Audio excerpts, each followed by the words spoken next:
యమా ఏమంటివి మానవ జాతి నీచమా? ఎంత మాట ఎంత మాట!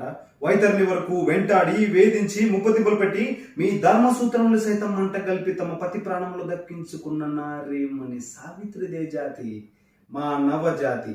తన భక్తితో సాక్షాత్ పరమశివుని సైతం ప్రత్యక్షంగా గావించి మీ పాశమును సైతం గట్టిపోచగా నుంచి ప్రాణహారులైన మిమ్మల్ని ప్రాణభయంతో పరుగులెట్టించిన పసివాడు మార్కండేయుడిదే జాతి, మా నవజాతి.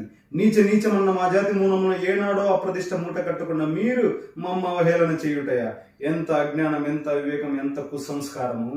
నేటి నుంచి దేవుడు అధికుడు, మానవుడు అదముడన్న కించ భావాన్ని కుక్కడి వేళ్లతో సైతం పెకిలించి వేసదా. మొక్కులు పొందే ముక్కడి దేవతలు, దిక్కులు నేలే అష్టదిక్పాలకులు, మనగడిచ్చే పంచభూతములు సైతం జయహో నరుడా అని హర్షించే విధంగా సింహాసనం అధిష్ఠించదా.